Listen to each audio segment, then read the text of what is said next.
नमस्कार साथियों, आप सभी का स्वागत है हमारे समाजशास्त्र चैनल पर। मित्रों, इस लेक्चर में हम लोग बात करेंगे 35 बहुत महत्वपूर्ण प्रश्नों पर। ये प्रश्न आपके एग्ज़ाम में आए हुए प्रश्न हैं और ये आपके लिए बहुत ही क्वालिटेटिव प्रश्न हैं, जिनसे आप बहुत अच्छे तरीके से अपने एग्ज़ाम में पास होने के लिए एक सही अप्रोच, सही पर्सपेक्टिव की पहचान कर पाएंगे और साथ ही ये भी समझ पाएंगे कि प्रश्नों की प्रकृति कैसी होती है। इन प्रश्नों को मैं ठीक तरीके से विश्लेषित करूंगा, जिससे आप ज़्यादा से ज़्यादा सीख सकें। लेक्चर स्टार्ट करते हैं मित्रों। पहला प्रश्न है, समाज का निम्नलिखित में से कौन सा अर्थ सही है? तो जाहिर सी बात है, समाज मनुष्यों का समूह है, एक समाज की व्यवस्था है, ये गलत है। मनुष्यों का समूह तो है, लेकिन बेसिकली समाज सही तरीके से संचालित होता है संबंधों की व्यवस्था से। और अगर हम देखें तो र्यूटर क्या कहते हैं, र्यूटर की पुस्तक है सेंस सोसाइटी, उसमें कहते हैं समाज अमूर्त अवधारणा है। तो जाहिर सी बात है, संबंध दिखाई तो देते नहीं, महसूस होते हैं, तो संबंधों की व्यवस्था है। अगला प्रश्न आता है, इसमें कहा गया नातेदारी का संबंध निम्नलिखित में से नातेदारी का संबंध निम्न में से किसने किया? ये किसने दिया होना चाहिए।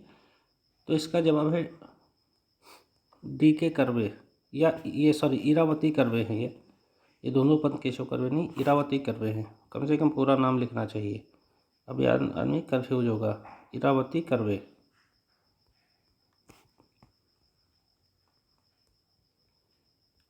अगला, संस्था की विशेषता क्या है? संस्था की विशेषता ये होती है, संस्था सदैव नियमबद्ध व्यवस्था है। संस्था सदैव नियमबद्ध व्यवस्था है। संस्था अमूर्त होती है, ये भी आप समझ लीजिए, अमूर्त होती है और रूल बेस्ड है, रूल्ड। चौथा प्रश्न, वैवाहिक नातेदारी का संबंध किससे है?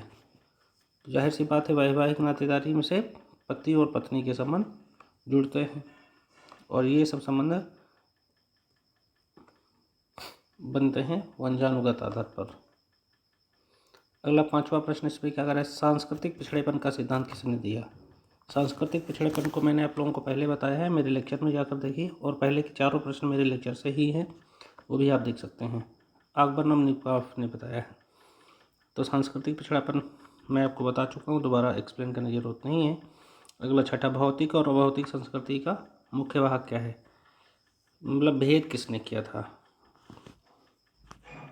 MacIver, Durkheim, marks, Akbar, निमकॉफ। तो इसका जवाब सही है अकबर एवं निमकॉफ ने। भौतिक और अभौतिक संस्कृति क्या होती है? भौतिक संस्कृति जैसे टीवी, फ्रिज, कूलर, लैपटॉप। अभौतिक संस्कृति क्या है? जो हमारे आचार विचार है, आचार विचार, ये अभौतिक संस्कृति का अंग है। अगला, संदर्भ समूह का अर्थ, संदर्भ समूह का कंसेप्ट किसने दिया, कहाँ से कंसेप्ट आया, ये सब 20 बार बता चुका हूँ पहले। वह जिसे हम अपना आदर्श मान लेते हैं, जिसे आदर्श हम स्वीकार नहीं करते, जिसके आदर्श को हम स्वीकार नहीं करते, कोई नहीं, या डी ऑप्शन। तो सीधी सी बात है, ए ऑप्शन सही है, जिसको हम अपना आदर्श मान लेते हैं, चाहे कोई IAS ऑफिसर, प्रोफेसर, हीरो, कुछ भी। अगला, कारागार को किसने समुदाय कहा है? तो कारागार को मैकाइवर ने समुदाय कहा है। कारागार एक समुदाय है। अगला, प्रकीर्णवादियों ने किन कार्यों को सम्मिलित किया है? तो प्रकीर्णवादियों ने असमन्वयात्मकता और समन्वयात्मकता दोनों को सम्मिलित किया है। अगला प्रश्न आता है, कौन सा कार्य परिस्थिति का आधार नहीं? पहला, चोरी से धन इकट्ठा कर दान देना परिस्थिति स्टेटस का आधार नहीं, यही गलत है। शिक्षक को प्राप्त विशेषता है, अधिकारी को प्राप्त पद सही है, ये गलत है। 11 नंबर, जजमानी व्यवस्था में क्या बदलाव हुआ? जजमानी व्यवस्था में बदलाव, एक व्यक्ति से दूसरे व्यक्ति सेवा करता है, संबंधों का विकास होता है, सेवा के बदले वस्तु प्राप्त होता है, सही है, सभी सही हैं। 12 कार्य और उत्पादन का तार्किक संगठन ही पूंजीवादी उद्यम है। कंसेप्ट किसका दिया हुआ है? मैक्स वेबर का। कार्य और उत्पादन का तार्किक संगठन, ये कीवर्ड्स है जिसको आप पकड़ कर ये टिक कर सकते हैं। 13 नंबर प्रश्न, सामाजिक क्रिया का अध्ययन किस पुस्तक में किया गया है? तो सोशल सिस्टम पुस्तक है, सोसाइटी है, सोशोलॉजी बोगार्ट की पुस्तक है, फिर कहा गया है उपरोक्त में से कोई नहीं। तो सोशल सिस्टम है पार्सन्स की, 1951 में ये बुक आई थी। अगला, इंडिया सोशल चेंज पुस्तक किसने लिखी है? तो ये लिखी एस.सी. दुबे ने। एक है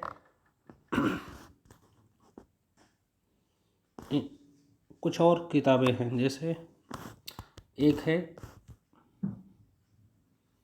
विलेज इंडिया, इंडियन विलेज, ये सब अलग अलग किताबें हैं, इनके अंतर को समझना जरूरी है। अगला, समाजवाद क्या है? समाजवाद बेसिकली वह व्यक्ति जो अलौकिक शक्ति रखता है, गलत। दूसरा, जिसका किसी से संबंध ना हो, गलत। संबंधों की व्याख्या समाजवाद है। लेकिन मैं मार्क्स के शब्दों में आप लोगों को समाजवाद समझा दूं। समाजवाद में वो कहता है कि एक ऐसे कंसेप्ट है उनका, जैसे राज्य,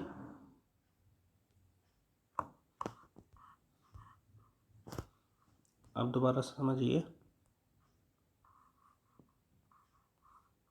जैसे राज्य एक में है और दूसरे में क्या है कि सरकार है या वर्ग है, तो ये व्यवस्था है समाजवादी। और एक दूसरी व्यवस्था है साम्यवादी।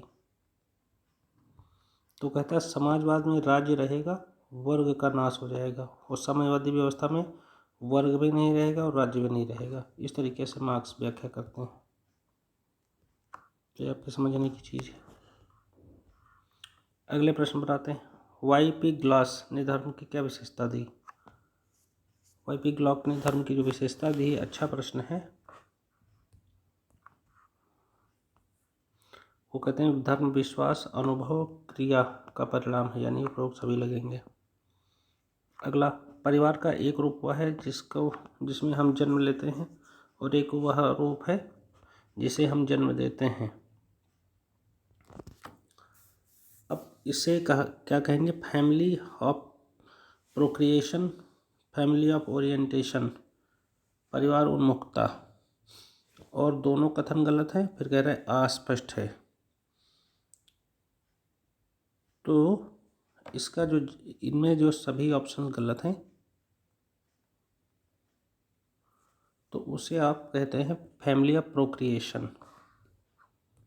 मतलब ये कह रहा है कि प्रश्न में कहा जा रहा है कि परिवार का एक रूप जिसमें हम जन्म लेते हैं। तो जन्म लेना नहीं बल्कि जन्म देना, जन्म लेते हैं और जन्म देते हैं। यहाँ या तो दोनों सही लिखा होता तो सही होता, क्योंकि ये ऐसे होता है कि जब हम स्वयं जन्म लेते हैं या संतानोत्पत्ति होती है, उसे जनन परिवार या फैमिली प्रोक्रिएशन कहते हैं। और एक दूसरा होता है जहाँ व्यक्ति को शिक्षा दीक्षा मिलती है, उसे जो है फैमिली ऑफ ओरिएंटेशन कहते हैं। तो यहाँ पर दोनों सही लिखे होते तब बात बनती, अदरवाइज ये क्वेश्चन गलत है। यहाँ अगर दोनों गलत की जगह सही कर दिए जाएँ तब सही होगा सी ऑप्शन। अगला 18 नंबर प्रश्न, सही संबंध क्या है? पितृवंशी वंशानुगत संबंधी पितृबंधु। दूसरा है माता वंश पंछों के माता पिता वंश पक्षों के संबंधी मातृवंशी, फिर दोनों लिखा है, ये गलत है। दूसरा वाला ए सही है सिर्फ।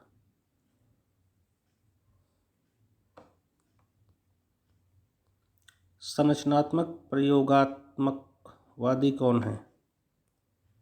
बहुत बढ़िया प्रश्न है। तो ये है रॉबर्ट किंग मर्टन।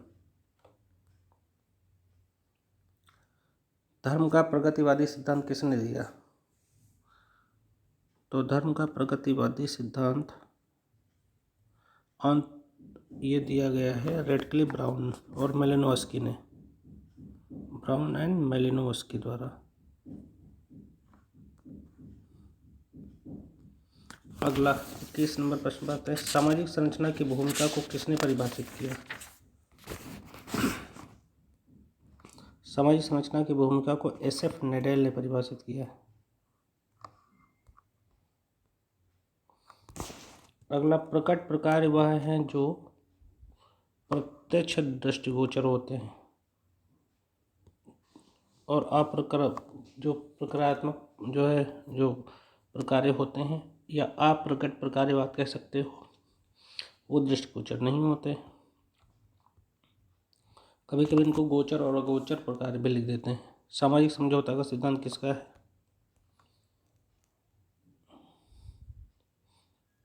अच्छा सॉरी, लिखा किससे संबंधित नहीं है, तो मैकियावेली से नहीं है, वही मैं कह रहा था।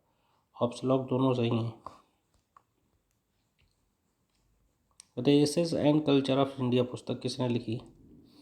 ये पुस्तक लिखी गई DN मजूमदार के द्वारा। काफ़ी बार पुस्तक पूछी जा चुकी है। अगला प्रश्न, जनजाति क्या है? तो जनजाति एक समुदाय है। संयुक्त परिवार के कार्य बताइए। संयुक्त संपत्ति, कर्ता का अधिक महत्व, एक स्थान पर खाना पीना, ठीक है, सब सही है। प्रकारात्मक प्रणाली के अनुसार समाज की विशेषता क्या है? तो समाज की विशेषता ये है कि समाज एक संगठन में रहता है।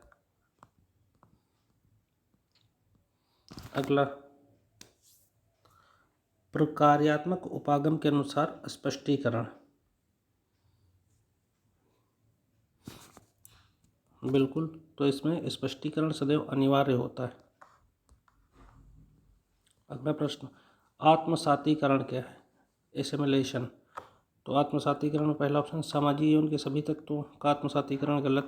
सामाजिक जीवन के किसी एक पक्ष का आत्मसात करना गलत। एक संस्कृति द्वारा दूसरी संस्कृति को आत्मसात करना, बिल्कुल सही। भाषा संस्कृति की वाहक है, बिल्कुल ठीक है। कैसे वाहक है?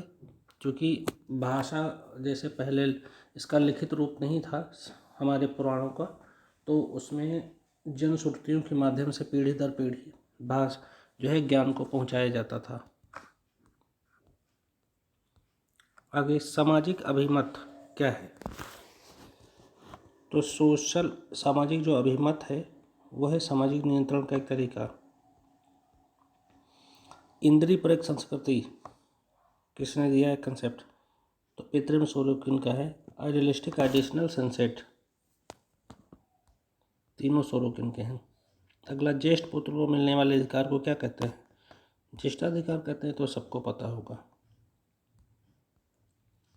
अगला, तलाक की व्यवस्था किस अधिनियम द्वारा की गई है? तो तलाक की व्यवस्था भैया की गई है हिंदू विवाह अधिनियम 1955 में तलाक की व्यवस्था की गई है।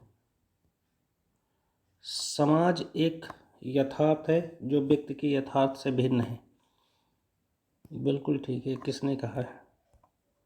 ये कहते हैं इमाल दरखाइम। इनकी जो स्टडी है इसके केंद्र में समाज है, व्यक्ति नहीं, समाज है। इसलिए समाज को एक रियलिटी मानते हैं। कभी ये ऐसे भी आ जाए इतना प्रश्न, समाज एक यथार्थ है, तो आप इमाल दरखाइम तुरंत लगा दीजिएगा आँख मूंद कर। डियर फ्रेंड्स, इस तरह हम लोगों ने बात कर ली है 35 प्रश्नों पर। ये सीरीज लगातार जारी रहेगी। आप लोग यदि हमारे पेड ग्रुप से जुड़ना चाहते हैं तो कॉल करिए 7054161270 पर। किसी भी प्रकार की जानकारी आपको लेनी है कॉम्पिटिटिव एग्ज़ाम के बारे में तो आप इस पर कॉल करिए। Thank you very much.